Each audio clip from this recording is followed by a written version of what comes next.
पड़ोसी देश बांग्लादेश में आरक्षण के खिलाफ बीते कई दिनों से प्रदर्शन जारी था, जिसके बाद 5 अगस्त को सियासत में नया मोड़ आ गया है। हालात इतने खराब हो गए कि हजारों की संख्या में प्रदर्शन करने वाले लोग पीएम आवास में घुस गए और जमकर तबाही मचाई। बेकाबू हालातों के बीच पीएम शेख हसीना देश छोड़ गई और इस्तीफा भी दे दिया। अब देश में तख्ता पलट हो गया है और इस बीच सेना ने ऐलान किया कि वो अंतरिम सरकार बनाने जा रही है। खबर है कि नोबेल पुरस्कार विजेता मोहम्मद यूनुस देश के नए प्रधानमंत्री बन सकते हैं। जाने कौन है मोहम्मद यूनुस। मोहम्मद यूनुस का जन्म 28 जून 1940 को हुआ था। वो एक बांग्लादेशी सामाजिक उद्यमी, बैंकर, अर्थशास्त्री और नागरिक समाज नेता हैं, जिन्हें 2006 में ग्रामीण बैंक की स्थापना और माइक्रो क्रेडिट और माइक्रो फाइनेंस की अवधारणाओं को आगे बढ़ाने के लिए नोबेल शांति पुरस्कार से सम्मानित किया गया था।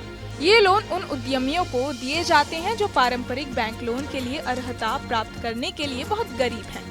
उन्हें 2009 में United states presidential medal of freedom और 2010 में कांग्रेसनल गोल्ड मेडल प्राप्त हुआ। आपको बता दें कि शेख हसीना के बांग्लादेश छोड़ते ही प्रदर्शनकारी पीएम आवास में दाखिल हो गए। भारत ने इस पूरे मामले को बांग्लादेश का आंतरिक मामला बताया है। वहीं नोबेल पुरस्कार विजेता और बांग्लादेशी अर्थशास्त्री मोहम्मद यूनुस ने भारत की प्रतिक्रिया पर निराशा जताई है। उन्होंने ये भी कहा कि ये अशांति पड़ोसी देशों में भी फैल सकती है। यूनुस ने कहा कि जब भारत कहता है कि ये उनका आंतरिक मामला है तो मुझे दुख होता है। इंडियन एक्सप्रेस से बातचीत में यूनुस ने कहा कि अगर भाई के घर में आग लगी हो तो मैं कैसे कह सकता हूँ कि ये उसका निजी मामला है। कूटनीति में ये उनका आंतरिक मामला है। कहने के अलावा भी बहुत कुछ कहने का तरीका होता है।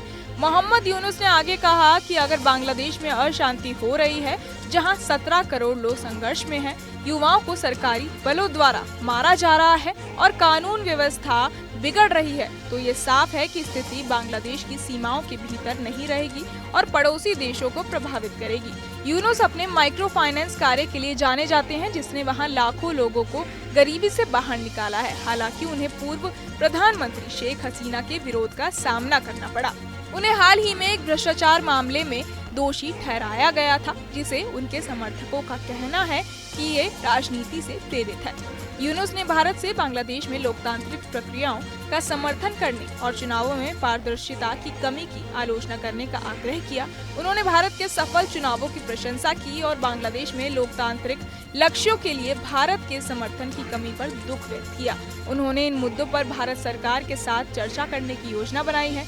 अकेले रविवार को बांग्लादेश में लगभग 100 लोग मारे गए, जिनमें 14 पुलिस अधिकारी हैं। बहरहाल इस पूरी खबर को सुनकर आप क्या कुछ सोचते हैं, हमें कमेंट बॉक्स में जरूर बताएं और बाकी तमाम खबरों के लिए सब्सक्राइब करें न्यूज नेशन। न्यूज नेशन अब व्हाट्सएप पर खबरों की ताजा अपडेट के लिए न्यूज नेशन के इस QR कोड को स्कैन करें।